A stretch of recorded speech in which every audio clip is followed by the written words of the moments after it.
Mitchell, are you ready to do the skills tier list? Yeah, I have my book right here. Have they done any erratas?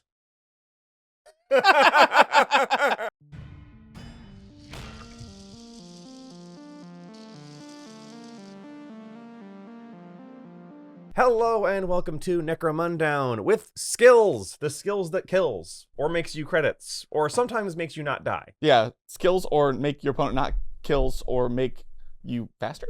Yeah, or kills more. Kills more. They're the skills of Necromunda. Now, as people have pointed out, we have talked about these kind of isolatedly, but we never talked about like all of them at once in relation to each other, which is kind of important. That's actually a good point. When you have to make choices on which one you're getting. Right. Because we do bring this up a lot about skills is this constant opportunity cost. Yes. Just a reminder of how skills work. Your leaders and champions get a skill on gang creation or when they are recruited. Mm-hmm. Specialists have the ability to get skills, but they don't get one when you recruit them.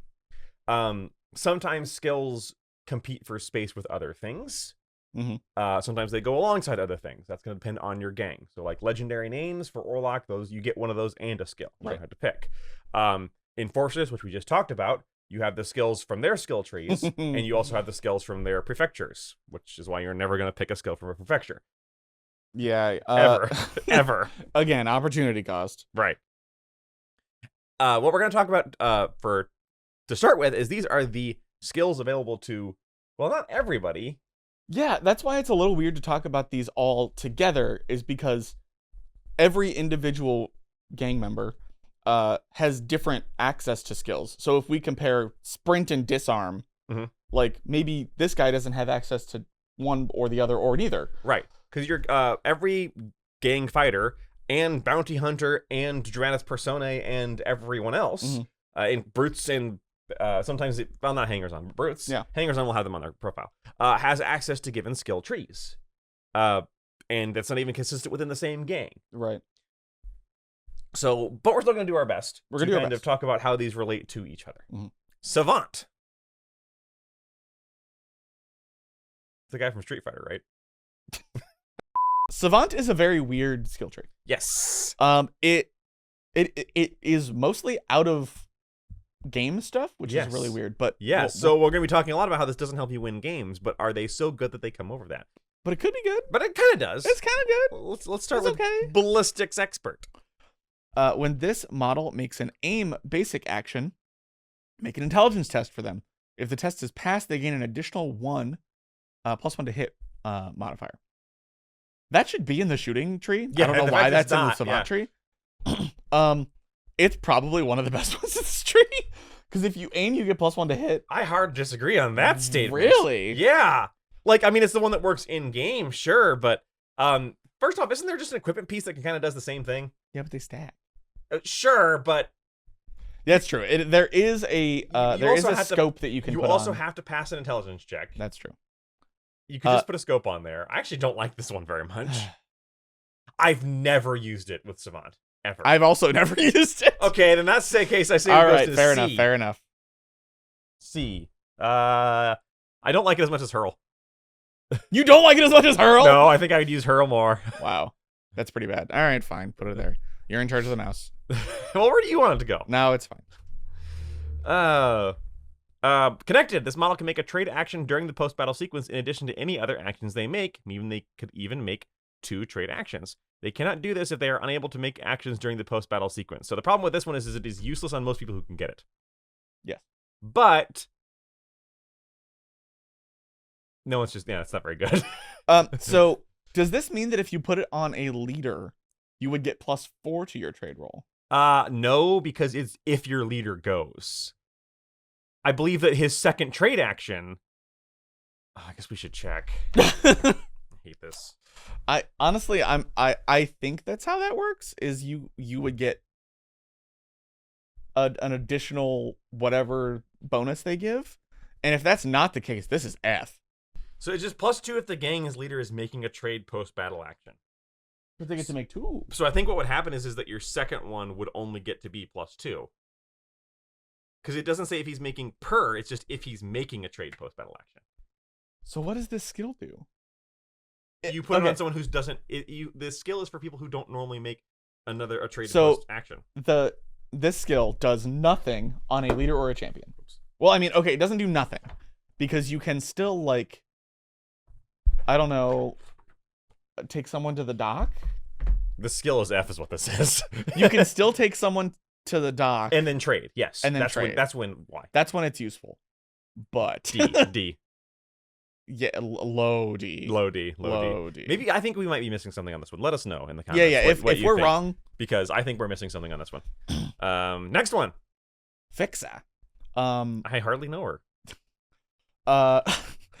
In the receive reward step of the post battle sequence, as long as this model is not captured or in recovery, their gang gains an additional D3 times 10 credits. Note that they do not need to have taken part in the battle to gain this bonus.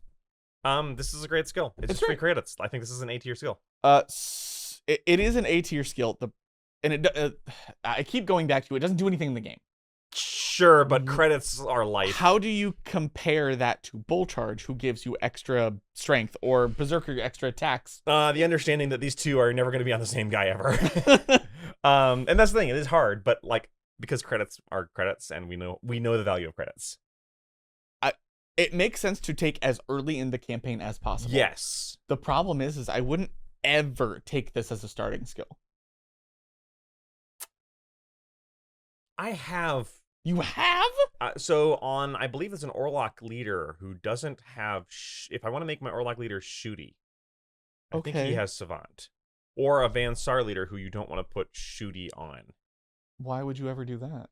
Well, that part of the reason is that this is actually going to come down to our campaign, because remember, we kind of encourage not taking the same skill on 2 different people. That's true. When we do that, if you have leaders, if you're playing Van Sar and you have 3 leader and 2 champions, you're going to give them all shooting. Yeah. But you run out of good skills. It's true. Unless you're starting to build people in strange ways. Now, with that in mind, if the answer is I'm only taking Fixer when I can't take something else, I don't think it's an S tier skill. Yeah, I don't think it's S. I think it's a low A because just of how good credits are. It is highly useful, but there's other things I would rather take because of the way that they work. Yes. So yeah, I like low A. That's fine. Medicae. The skill cannot be gained by a vehicle, and if randomly selected, a new one is selected. Okay. This fighter can make the treat wounds basic action. Roll a d6. On a 3-up, a friendly fighter within 1 inch either gains a lost wound or loses a flesh wound. So, it's not great action economy. Yes. But it's a pretty good chance to happen. Here's the thing. Like, I'd rather use a guy's action to move forward and try and shoot people. I don't know. It feels like reactively using actions to try and heal isn't something I really like to do in Necromunda. While that is true, the ability to remove damage is very, very, very rare. It is pretty big. This should not be the Savant tree. This should be the support tree. Yeah, and that's kind of what it is. Because giving up a champion's action to potentially heal someone, that's my problem with it, great. I think, is on who it would go on. I think this is a C. Yes. But high C? Maybe mid C. Maybe mid C. I think it's not as good as Impetuous. Fair. I think this could be very useful, but again, it's like it's kind of like Overseer, in that you don't want it on somebody that's too good, because why would I give up an action on somebody that's good? Right. To do something that may not even affect the game. But if you're like, if you're healing up somebody who has like 4 wounds, but is flesh wounds and is making them less tough, that can be really annoying. It's weird. Next up, and honestly my favorite on this list, is Munitioneer. Whenever an ammo test has failed for this model or another model within 6 inches, it can be re-rolled. I like this one a lot. So the nice thing with Munitioneer is it stacks with ammo jacks. Stacks with ammo jacks. My only problem with Munitioneer is I'd rather just buy an ammo jack almost any other time. And he comes with it. So no. It does not stack with an ammo jack. No, what I mean is it like, because ammo jacks let you re-roll a 1 or a 2 or a 3. When I say stack, it works alongside ammo jacks is what I should say. No, if you have the munition. Oh, never mind. You're right. It does, because this is only in a 6-inch bubble. And ammo jack is your whole board. Right. It's just this is all of your failed, and ammo jacks are only 1, 2, or 3. Right. And there's a reason the ammo jack has this skill. Yes, it does. The only reason I don't think this is an A tier skill is that the ammo jack has it, and I almost want an ammo jack instead of having this as a skill. That's fair. You're probably right. So I think this is a B. I think this is a B. And then last, and my personal favorite, Savvy Trader. When this model makes a trade action in the post-battle sequence, add an additional 1 to the result of the dice to determine the availability of rare or legal. Additionally, the cost of one item may be reduced by 20 credits. One item, not one type of item. So you can't, like, if you buy 2 power swords, only the first one is 20 credits less. I really like this because it helps you get rare stuff faster and makes things cheaper. It is very similar to Fixer in that it's basically just 3 credits. Yep. Because it's not like you're not going to buy stuff from the trading post. But it also increases your trading post roll, so I like it better than Fixer. I think it's just above Fixer. Oh god, we've shifted everything. That's fine. Yeah, just above Fixer. That was always going to happen. That was inevitable. Fair. Yeah, so I like it a little. Savvy Trader is the one I always almost end up taking if I don't want to give someone, if I want to make someone a support character. That's fair. There's also a lot of these skills that are just on hanger-ons. Yes. Hangers on. The Underhive traders have. Underhive Trader. I know there's at least one that has Fixer. There's at least one that has Munitioneer we already talked about on the Ammo Jack. Savvy Trader's great. Yeah. So there's a lot of these that I wouldn't necessarily buy unless I'm out of skills to buy, but like just having them is very good. Yeah, and we want to rate them with that in mind because otherwise this is kind of a scattershot tree. It's 2 in C and then 1 in each, or 2 A's, so pretty good tree. Yeah, it's actually not bad. It's very similar to, it's basically 1 step down from agility. Yeah, which is not bad. All right, so that's it for Savant. Let us know below what you thought. Next up in the docket is shooting. One of the best trees in the game, baby. Yeah, one of everyone's favorite trees because who doesn't like shooting things? And we'll see you next time. Bye.